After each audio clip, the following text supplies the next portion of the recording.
The window for early institutional positioning on what could be the largest sovereign-level liquidity event in modern history, it's closing. Now, while most of the market is focused on surface-level geopolitical news, the critical intelligence on a market-altering seizure has already emerged. We're going to break down the actual data behind this event, so you can really understand the significant shifts happening in the market structure as we speak. So what's really at the heart of this? It all comes down to one number, 600,000. To be specific, 600,000 Bitcoin. You see, this is the core anomaly that the market has not yet priced in. We're talking about a potential supply shock so significant it could redefine the entire asset class. And this is exactly why the crucial point is this. We are looking at an extremely time-sensitive opportunity. That window for strategic allocation is getting smaller by the day. And look, this isn't just speculation. It's a careful assessment of a developing financial situation that absolutely demands serious institutional attention.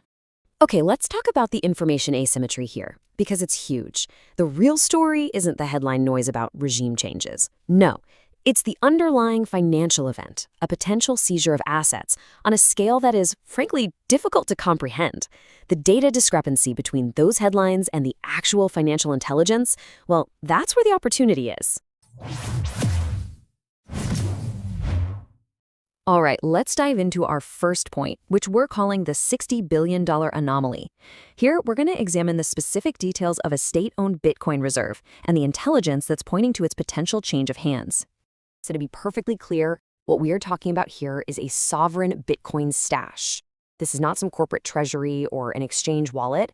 This is a state-owned reserve, allegedly accumulated by Venezuela, and now potentially under the control of the United States. The scale here, at approximately $60 billion, it's just staggering. And this chart just brilliantly illustrates the market's significance. That one single stash of 600,000 Bitcoin represents a full 5% of the current circulating supply. Think about that. For one entity, a government, to suddenly gain control of that much of the asset, well, it's a paradigm-shifting event for global liquidity, period. Institutional updates move fast. Subscribe and hit the bell to ensure you get this research before the market reacts. Now for our second point, the supply shock protocol. You see, this isn't about theory anymore. This is about official U.S. policy that dictates exactly how a seizure of this magnitude would impact the market. Let's just look at the timeline here.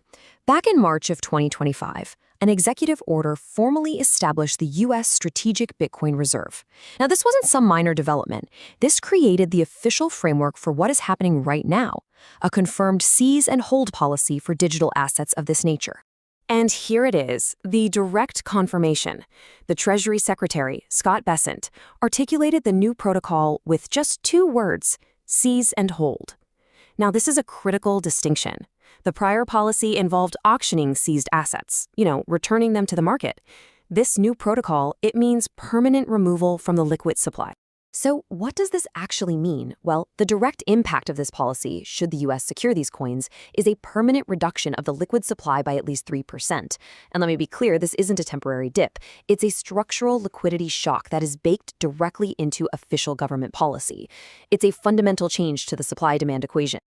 Video editing takes time, but the market doesn't wait. For immediate updates and breaking news the moment it happens, join the Telegram newsfeed. Scan the QR code on screen for real-time intelligence reports. All right, let's move to our final point, the geopolitical checkmate.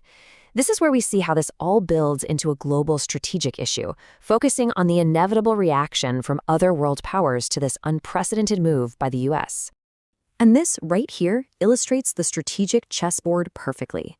On one side, you have the United States potentially controlling over 1 million Bitcoin, creating a position of financial hegemony through sheer supply dominance. And on the other side, you have a direct countermove from Russia, scheduling the full legalization of crypto payments as a strategic necessity.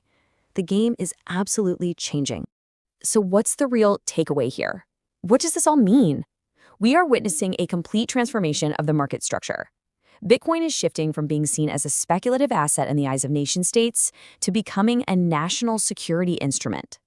An event like this forces every other country to seriously consider Bitcoin as a strategic reserve asset, which kicks off an entirely new framework for the global currency wars. Now, an action like this by the U.S. demands a response. It has to. So, how will the BRICS alliance counter this move?